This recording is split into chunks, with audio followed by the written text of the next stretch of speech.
우리 오늘 2부 예배에 나오신 모든 성도님들 심령 가운데 하나님께서 참 평안으로 여러분의 심령 가운데 채워주시기를 간절히 바랍니다. 우리 옆에 계신 분들에게 하나님의 평강이 가득하시기 바랍니다. 서로 축복하겠습니다. 하나님의 평강이 가득하시기를 바랍니다. 지난 한 주간 어떻게 지내셨는지요?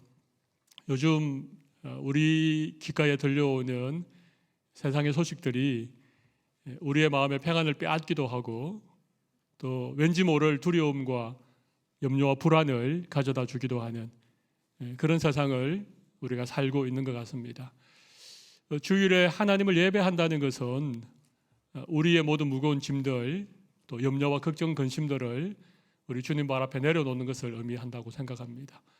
이 시간 살아계시고 역사하시는 또 이 세상을 주관하시는 하나님께서 우리의 모든 염려와 근심을 대신 짐져 주시고 이 시간 예배하는 우리 모두에게 정말 세상이 알 수 없는 또 세상이 줄 수 없는 그런 참된 평안과 기쁨을 우리 모두에게 허락해 주시기를 간절히 바랍니다. 우리 오늘 읽었던 말씀의 배경은 아하스라고 하는 이 유다의 왕 때 일어난 일이었습니다. 여러분이 아시다시피 이스라엘이라고 하는 나라가 북이스라엘과 남유다로 나뉘어져 있지 않았습니까? 그런데 이 북이스라엘과 남유다 사이가 별로 좋지 않았습니다. 마치 우리나라 남북한 관계처럼. 그러다가 이 아하스라고 하는 왕이 이스라엘을 제쳐두고 새로운 강대국으로 부상하는 아수르라고 하는 나라와 어떤 이 친교 정책을 맺자 북이스라엘이 아람이라고 하는 나라와 연합을 해서 남유다를 침공을 한 것입니다. 그야말로 동족끼리 전쟁이 일어난 것이었죠. 첫 번째 전쟁에서 유다가 큰 피해를 입었습니다. 그리고 오늘 본문의 배경은 두 번째로 다시 이 아람 왕 르신과 이 북이스라엘의 베가 왕이 연합해서 남유다를 침공하러 온다는 소식을 아하스 왕이 들었을 때였습니다. 우리 오늘 읽었던 본문 앞에 7장 2절을 보면 이런 말씀이 나옵니다. 어떤 사람이 다윗의 집에 알려 이르되 아람이 에브라임과 동맹하였다 하였으므로 왕의 마음과 그의 백성의 마음이 숲이 바람에 흔들림같이 흔들렸더라. 지금 또다시 이 아람과 이스라엘이 침공한다는 그런 얘기를 듣고 이 아하스 왕의 마음이 이 숲이 바람에 흔들리는 것처럼 그렇게 흔들렸다는 것입니다. 사시나무가 떨듯이 지금 이 마음이 두렵고 떨렸다는 것입니다. 그때 하나님께서는 이사야 선지자를 이 아하스 왕에게 보내어서 4절에 이렇게 말하고 있습니다. 그에게 이르기를 너는 삼가며 조용하라. 르신과 아람과 르말리아의 아들이, 여기 르신은 아람 왕의 이름이고 르말리아의 아들은 베가라고 하는 이스라엘 왕을 의미합니다. 심히 노할지라도 이들은 연기나는 두 부직갱이 거루트기에 불과하니 두려워하지 말며 낙심하지 말라.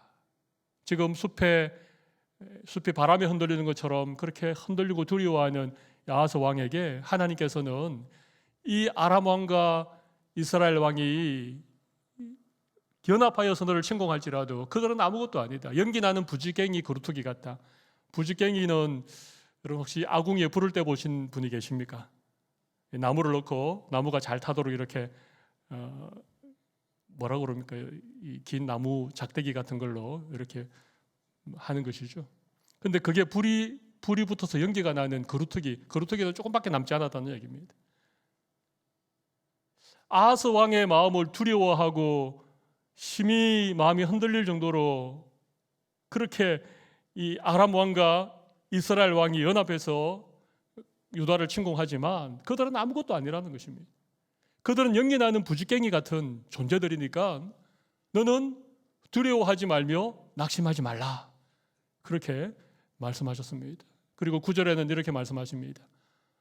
우리 맨 하반절을 보면 만일 너희가 굳게 믿지 아니하면 너희는 굳게 서지 못하리라. 하나님을 굳게 믿는 믿음, 이것이 어느 때보다 필요한 상황이라고 하는 것입니다. 눈에 보이는 아람과 이스라엘의 연합군들을 보지 말고 그것을 보고 두려워하고 떨지 말고 하나님을 믿고 그 믿음을 근거로 굳게 서라, 그렇게 말씀하시는 것입니다. 여러분, 지금 우리의 마음을 흔들어 놓는, 우리의 마음에 여러 가지 두려움을 주는 그런 세상을 우리가 살고 있지만, 이 시간 살아계신 하나님을 굳게 믿음으로 여러분의 삶의 자리가 굳어지는, 여러분들이 굳게 설 수 있는 그런 은혜를 주시기를 간절히 바랍니다. 어느 때보다 믿음이 필요한 시대를 살고 있습니다. 하나님에 대한 믿음이 절실히 요구되는 이런 시대를 우리가 살아가고 있다고 생각합니다. 코로나 바이러스라고 하는 우리가 한 번도 겪어보지 못했던 이런 시대를 우리가 살고 있는데, 이럴 때 하나님을 향한 분명한 믿음을 가진 자들과 그렇지 못한 자들의 삶에는 분명한 차이가 저는 있다고 생각합니다. 오늘 저는 우리에게 필요한 이 믿음에 대해서 잠깐 말씀을 나누려고 합니다. 우리가 첫 번째 생각해 볼 말씀의 주제는 오늘 본문 11절과 12절에 나와 있는 말씀에서 한번 찾아보겠습니다. 먼저 11절 12절을 읽어보겠습니다.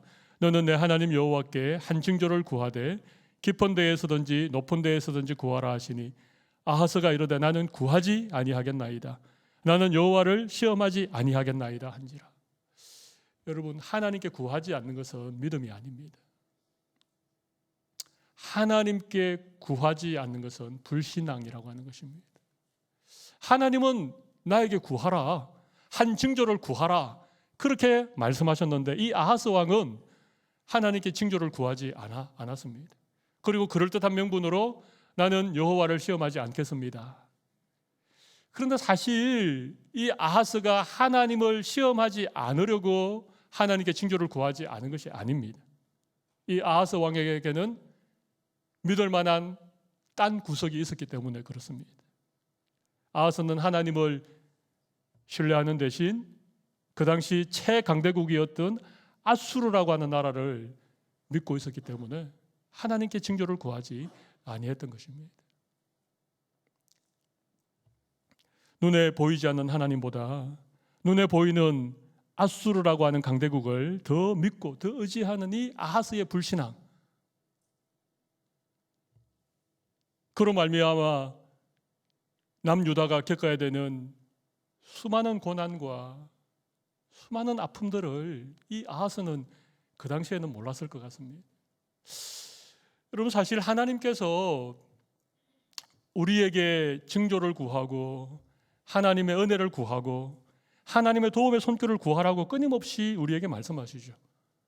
성경에 보면 하나님께서 하나님의 백성들에게 구하라, 그렇게 말씀하십니다.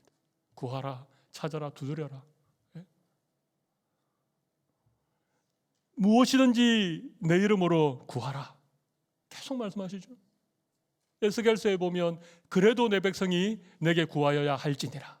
물론 하나님은 우리가 구하지 아니해도 우리에게 필요한 것을 알고 계십니다. 그리고 때를 따라 하나님께서 우리의 삶 가운데 은혜 베푸시고 또 필요한 것들을 응답해 주십니다. 그럼에도 불구하고 구해야 되는 이유가 뭘까요? 구하는 것을 통해서 하나님을 향한 믿음이 더 자라나고 믿음이 굳건하게 서기 때문에 그렇습니다. 하나님께 구할 때에 처음에는 어떤 하나님의 도움이 필요해서 구하지요. 그죠? 또 나에게 있어서 꼭 필요한 무엇이 있기 때문에 하나님께 기도하면서 간구하지 않습니까? 근데 우리가 경험해 본 것처럼 하나님께 구하다 보면, 그래서 하나님의 응답을 경험하다 보면 이 하나님께 구하는 이 기도가 조금씩 하나님을 알아가게 되고 하나님의 은혜를 경험할수록 하나님을 더 신뢰하게 되어진다는 것이지요. 하나님이 자기 백성들에게 징조를 구하고 도움을 구하고 하나님의 어떤 역사를 구하라고, 자꾸 구하라고 그렇게 말씀하셨는 이유는 다른 게 아닙니다. 구하는 과정을 통해서 우리가 하나님을 알게 되는 것이죠. 하나님을 알게 되고 하나님의 응답을 경험하면서 우리는 하나님과 더 친밀해지는 것입니다. 그래서 우리 기도를 하나님과의 대화, 이렇게 얘기하죠. 기도는 하나님과 영적으로 교제하는 것입니다. 하나님이 구하라라고 하는 것은 물론 어떤 도움을 주겠다 그런 의미도 되겠지만 이스라엘 백성들이 하나님을 더 의지하고 하나님의 응답을 경험함으로써 하나님과 더 친밀한 그런 관계를 가질 수 있도록 계속해서 구하라고 하는 것입니다. 우리의 삶 가운데 하나님께 구해야 될 기도의 제목이 자꾸 생기죠, 그죠? 그건 하나님께서 그 시간을 통해서 우리를 만나주기 위함인 것입니다. 어떤 분들은 이런 얘기를 하는 걸 제가 들었습니다. 아니 그렇게 시시콜콜한 것까지 너무 사소한 것까지 하나님께 다 기도를 해야 됩니까? 그 정도는 내가 좀 알아서 하고 뭘 그런 것까지 기도를 해야 됩니까? 그렇게 말씀하시는 분들이 계십니다. 얼핏 들으면 믿음이 참 좋은 것 같지만 자기가 기도하지 않는 이유를 그럴듯한 변명으로 그렇게 얘기하는 것에 지나지 않다고 생각합니다. 하나님은 구하라 그랬습니다. 작은 일까지 구하라 그랬습니다. 우리의 삶의 사소한 것까지 구하라고 하나님 말씀하시는 거예요. 그 구하는 시간을 통하여 우리가 하나님을 만나게 되고 그 시간을 통하여 하나님과 친밀하게 교제하는 것을 하나님 기뻐하신다는 사실입니다. 자녀를 낳고 키워보면 아이들이 말하지 못할 때에는 의사표현을 하지 못하지 않습니까? 그러다가 어느 정도 자라서 말을 할 수 있으면 어떻게 합니까? 엄마에게 뭔가를 요구하게 되죠. 근데 아이들이 말하는 그것이 너무 귀엽고 엄마에게 뭐라고 옹알옹알 하는 것을 엄마가 다 듣지 않습니까? 그래서 아이들에게 필요를 채워주죠. 근데 만약 한번 이렇게 생각해 보십시오. 아이가 너무 성숙해서 말을 할 줄 아는데도 엄마가 부담스러울까 봐, 내가 자꾸 뭘 달라 그러면 엄마가 나를 싫어할까 봐 엄마한테 아무것도 달라고 요구하지 않는 아이가 있다고 생각해 보십시오. 부모의 기쁨이 되겠습니까? 제가 드린 말씀을 전혀 이해를 못 하시는 것 같으십니다. 아이가 너무 배려심이 많아서, 아이가 너무 성숙해서 엄마를 생각한다고 엄마한테 아무것도 요구하지 않는 아이가 있다면 아마 깊은 근심이 생길 겁니다. 우리는 하나님의 자녀입니다. 하나님은 우리의 아버지이십니다. 하나님 우리에게 구하라라고 말씀하시는 것은 우리의 필요를 채워주기 위함이시지만, 우리에게 어떤 필요한 도움을 주시기 위함이시지만, 그보다 한 걸음 더 나아가면 그 하나님께 구하는 이 시간을 통해서 우리가 하나님을 알게 되고 하나님과 인격적으로 교제할 수 있는 그런 믿음의 자리에 우리가 나아가기 때문에 그렇습니다. 여러분은 하나님에 대한 믿음이 어떤 믿음이십니까? 하나님께 구하고 하나님과 인격적으로 교제하고 하나님과 영적으로 만나서 대화하는 그런 믿음을 가지고 계십니까? 아니면 눈에 보이는 어떤 세상에 있는 것들, 어떤 나의 건강이나 어떤 힘이나 권력이나 나에게 도움을 줄 만한 그 누군가를 먼저 바라보십니까? 하나님께서 오늘 구하라 그렇게 말씀하시지요.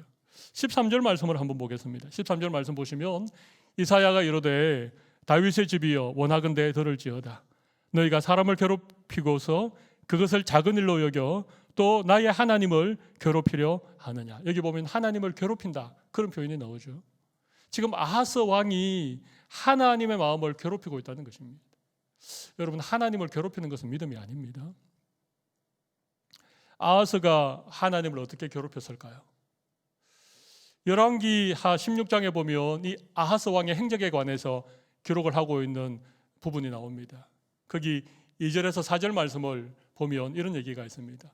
아하스가 왕이 될 때 나이가 20세라 예루살렘에서 16년간 다스렸으나 그 조상 다윗과 같이 아니하여 그의 하나님 여호와 보시기에 정직히 행하지 아니하고, 3절 이스라엘의 여러 왕의 길로 행하며 또 여호와께서 이스라엘 자손 앞에서 쫓아내신 이방 사람의 가정한 길을 따라 자기 아들을 불 가운데로 지나가게 하며, 자기 아들을 불 가운데로 지나가게 했다는 것입니다.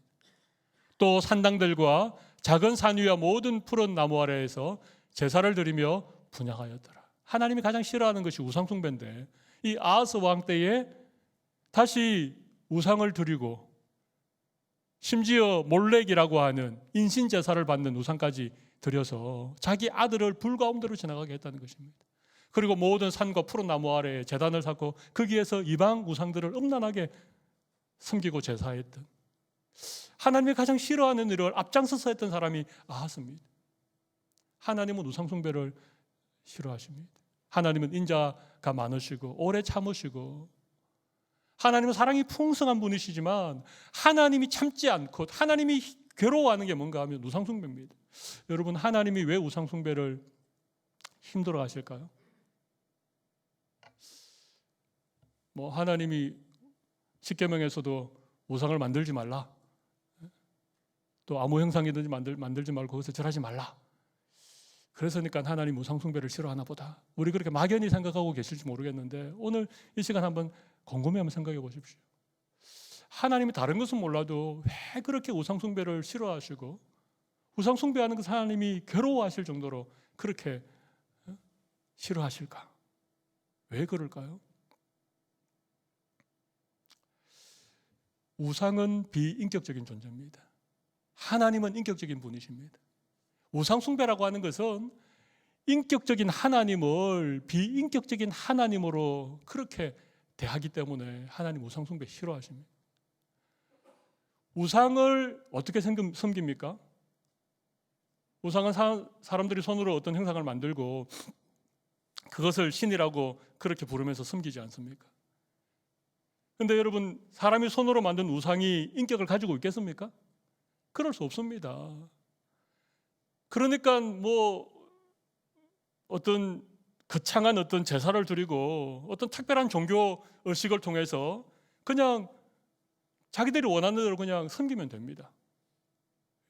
재물이 마음에 들면 복을 줄 거고, 재물이 마음에 안 들면 화를 줄 거고, 그렇게 섬기는 것이죠. 전혀 인격적인 존재라고 생각하지 않습니다. 우상과 인격적인 관계가 중요한 것이 아니고 어떻게 제사를 드리고 어떤 재물을 바치느냐, 이게 중요한 것이죠. 근데 하나님은 그런 분이 아니십니다. 하나님은 인격적인 분이십니다. 오히려 하나님은 마음이 없는 제사를 싫어하십니다.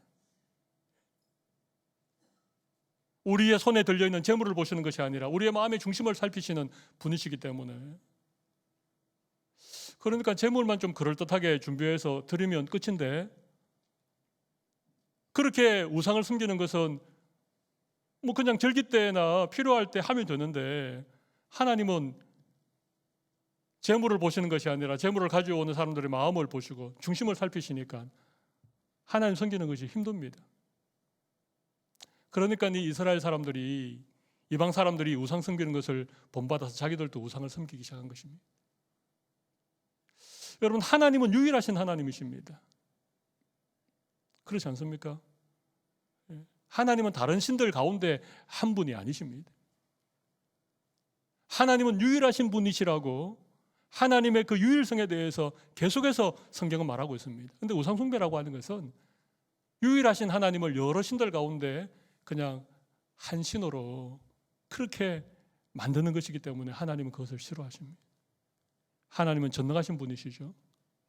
그런데 우상을 섬긴다는 것은 하나님의 전능하심, 그것을 믿지 못하는 그런 결과이니까 하나님이 우상 섬기는 것을 굉장히 싫어하시는 것입니다. 그런데 문제는 말이죠, 이스라엘 백성들이, 이 아하스 왕을 비롯한 이 유다 사람들이 우상을 섬겼다는 것은 우상만 섬긴 것을 의미하지 않습니다. 하나님과 우상을 겸하여 섬긴 것이고, 이스라엘 백성들이 우상을 섬긴다는 것은 하나님을 하나님으로 섬기는 것이 아니라 하나님을 우상처럼 섬긴다는 것입니다. 여러분, 하나님을 우상처럼 섬기는 것이 어떤 것이겠습니까? 하나님은 우리에게 인격적인 관계를 요구하시고 하나님은 우리의 마음의 중심을 원하시는데, 이스라엘 백성들은 하나님을 섬기되 우상처럼 섬긴다는 게 뭡니까? 그냥 어떤 제물을 그냥 하나님께 드리는 정도로, 그죠? 어떤 절기 때마다 거창한 제사를 그냥 올리는 정도로 그렇게 하나님을 섬기는 것을 하나님이 견딜 수 없다는 것입니다. 그래서 이사야 1장에 보면 누가 너희들을 헛된 재물을 가져오라고 했느냐? 너희는 성전 마당만 밟을 뿐이니라. 말라기에 보면 이런 헛된 제사를 더 이상 드리지 않게 하기 위해서 누군가가 나를 위해서 성전문을 좀 닫아줬으면 좋겠다. 우리가 정말 신앙생활 제대로 하지 못하면 하나님을 우상 섬기듯 섬기게 됩니다. 하나님이 정말 견딜 수 없는, 하나님이 괴로워할 정도로 싫어하시는 것이 무엇인가 하면 살아계신 하나님, 인격적인 하나님, 유일하신 하나님을 우상 섬기듯 섬기는 것을 하나님 싫어하시는 것입니다. 하나님이 괴로워하시는 것입니다.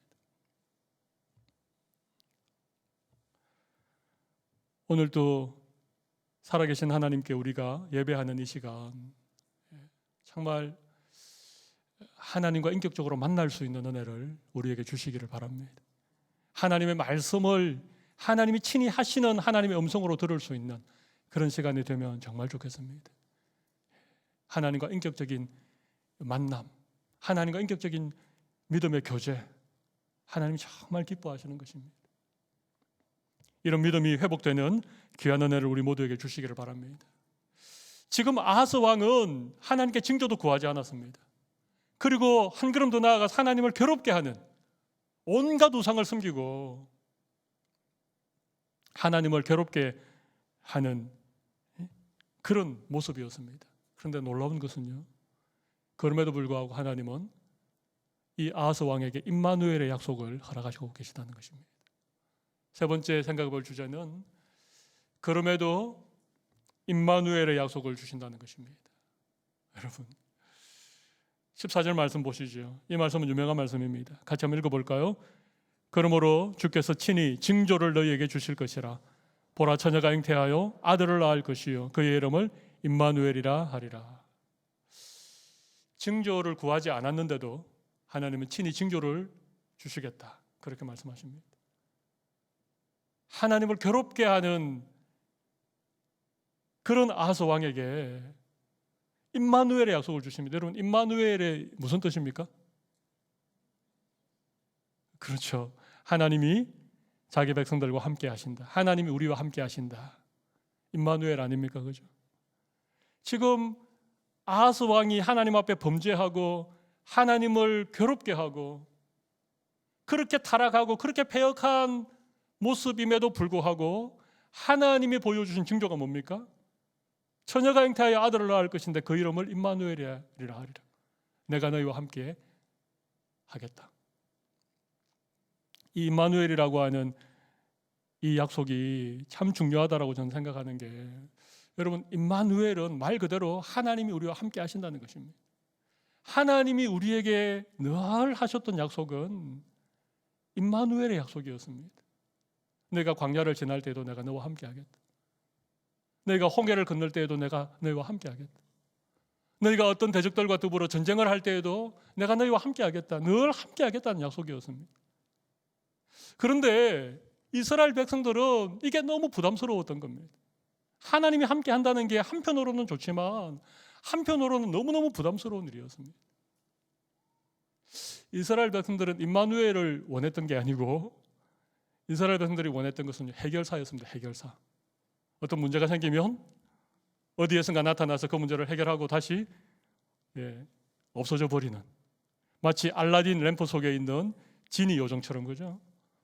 내가 뭔가 필요할 때 램프를 쓱쓱 문지르면 연기와 함께 뿅 나타나서 무엇을 원하십니까? 뭘 도와드릴까요? 그러고 나서 다시 그 일이 끝나고 나면 램프 안으로 샥 사라져 버리는 그런 하나님이 훨씬 편하고 훨씬 좋은데, 하나님은 언제나 너희와 함께 하겠다고 하니까 그 거룩하신 하나님이 불꽃 같은 눈동자로 우리를 살피시면서 늘 우리와 함께 하시겠다고 하니까 그게 싫은 겁니다. 그래서 그런 하나님 말고 가나안 사람들이 섬기는 우상, 사람이 손으로 만들어서 필요할 때는 그 앞에 제물을 드리면서 도움을 구하는 정도, 그리고 눈이 있어도 보지 못하고 입이 있어도 말하지 못하는 그런 우상이 그냥 훨씬 편하고 좋았던 것입니다. 근데 하나님은 나는 임마누엘의 약속을 너에게 주겠다. 내가 너희와 함께 하겠다. 여러분들 임마누엘의 약속은 마태복음 1장 23절에 보면 성취가 되어지죠. 예수님 안에서 성취되어지죠. 보라 처녀가 잉태하여 아들을 낳을 것이요 그의 이름을 임마누엘이라 하리라 하셨으니 이를 번역한즉 하나님 우리와 함께 계시다. 바로 예수님의 탄생으로 하나님이 그 약속을 이루셨습니다. 여러분 예수님이 이 땅에 오셨는데 임마누엘로 오신 것을 여러분 꼭 기억하셔야 됩니다. 사실 그 당시 수많은 유대인들은 메시아를 기다리긴 했는데 어떤 메시아를 기다렸는가 하면 정치적인 메시아를 기다렸습니다. 메시아가 오면 지금 우리가 겪고 있는 이 모든 고통과 이 가난과 로마의 압제로부터 우리를 구원해 줄 거야.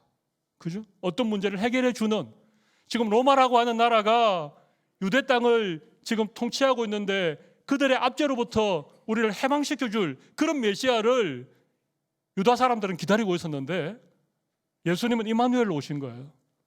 그냥 오셔서 평범한 나사렛 목수의 아들로 오셔서 그냥 사람들과 함께 계셨습니다. 그들과 함께 먹고 자고 그들과 함께 여행하고 가난한 자들, 소외된 자들, 병든 자들, 사람들로부터 손가락질 받던 세리와 창기들과 함께 그냥 생활하신 거예요. 그게 다였습니다. 그리고 십자가에 못 박혀 두 강도들과 함께 돌아가신 것입니다. 예수님은 정말 임마누엘 하셨습니다. 자기 백성들 가운데 거하시면서 그들과 함께 삶의 길을 걸어가고 그들과 함께 그렇게 거하셨던 임마누엘, 정말 하나님이 이사야를 통하여 약속하셨던 임마누엘을 예수님께서 친히 이 땅에 오셔서 33년 동안 성취시켜 주신 것이죠.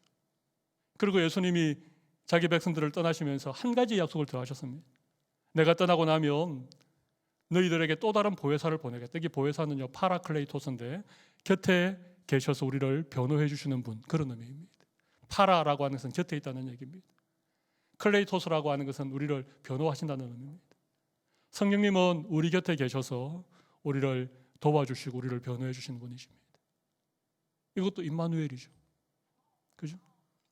임마누엘의 약속입니다. 성령님은 이사야가 아하스 왕의 그 불신앙과 그 하나님을 괴롭게 할 만큼 그렇게 패역한 상황에 있었음에도 불구하고 약속하셨던 임마누엘의 약속이 예수님이 친히 이 땅에 오심으로 성취되었고, 예수님께서 우리를 떠나시면서 보내시기로 한 성령님을 통해서 지금 또 우리 가운데 임마누엘 하고 계신 이 약속을 하나님이 신실하게 지켜가고 있다는 것입니다.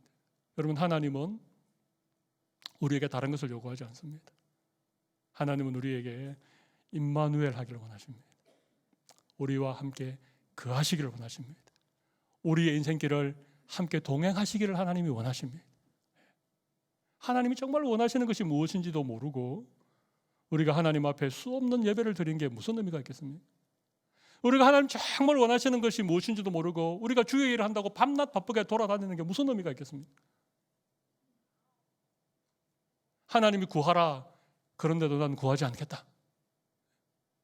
그 하나님을 우상 섬기듯이 비인격적인 존재로 여러 신들 가운데 하나로 그냥 자기 편리에 따라서 그렇게 섬기면서도 내가 하나님을 열심히 섬기고 있다라고 착각하지 않으셔야 됩니다. 오늘 말씀을 마무리하면서 중요한 얘기 하나만 하고 마무리하겠습니다. 여러분, 이사야 선지자를 통하여 하나님께서 임마누엘의 약속을 주신 때가 언제입니까? 어떤 상황 속에서 하나님이 임마누엘의 약속을 주셨습니까? 이스라엘 백성들이, 유다 백성들이 임마누엘의 약속을 받을 만한 어떤 그만한 준비가 되어 있는 상황이었습니까? 그 정도 열심히 주님을 섬겼던 그런 때에 임마누엘의 약속을 주신 것입니까? 전혀 그렇지 않습니다. 유다의 역사 가운데 이 아하스 왕 때가 가장 타락했을 때였습니다. 물론 므낫세라고 하는 그 다음 왕도 굉장히 타락했지만 유다가 가장 타락했을 때, 유다가 가장 하나님 앞에 범죄했을 바로 그 순간에 하나님이 임마누엘의 약속을 주신 거예요. 이것은 굉장히 중요한 의미를 가지고 있습니다. 하나님이 우리에게 임마누엘의 약속을 주시는 것은 우리가 하나님과 동행할 만큼 우리의 믿음이 성장했거나 하나님께서 우리와 함께 하셔도 전혀 문제가 없을 만큼 준비가 되었을 때 임마누엘의 약속이 주어지는 게 아닙니다. 이건 하나님의 일방적인 약속입니다. 우리의 어떠함과는 전혀 상관없는, 우리가 전혀 준비가 되어 있지 않아도 오히려 하나님 앞에 범죄하고 있는 그런 순간에라도 하나님께서 임마누엘의 약속을 우리에게 주시는 것입니다. 임마누엘은 부담스러운 게 아닙니다. 임마누엘은 우리와 동행하시는 하나님께서 우리의 죄를 다 이렇게 덜추어내고 우리의 어떤 허물을 책망하시고 우리를 못 살게 굴기 위해서 임마누엘 하시는 게 아니십니다. 여전히 우리는 부족하고 여전히 우리는 죄 가운데 거하지만 임마누엘은 그럼에도 불구하고 우리에게 주어진 하나님의 신실한 약속입니다. 그리고 하나님은 이 약속을 분명하게 지키셨습니다.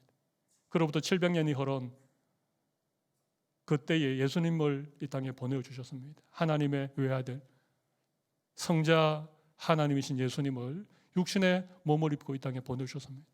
그리고 정말 그 임마누엘의 약속을 성취했습니다. 그리고 예수님이 떠나시자 제3위 하나님이신 성령 하나님께서 다시 우리 가운데 오셔서 지금 또 임마누엘의 약속을 하나님이 성취하고 계시는 것입니다. 지금 어느 때보다 믿음이 필요한 시대를 우리가 살고 있습니다. 우리의 마음에 두려움이 있을 수 있습니다. 어떤 소식을 들으면 숲이 바람에 흔들리는 것처럼 우리의 마음이 흔들릴 수 있습니다. 만약 우리에게 이 임마누엘에 대한 확실한 믿음이 없다면 우리는 굳게 서지 못할 것입니다. 그러나 하나님께서 오늘도 이 임마누엘의 그런 약속으로 우리에게 약속하시는 이 말씀을 우리 굳게 붙잡고 흔들리는 세상 속에서 흔들리지 않는 그런 굳은 믿음 위에 설 수 있는 여러분들이 되시기를 바랍니다.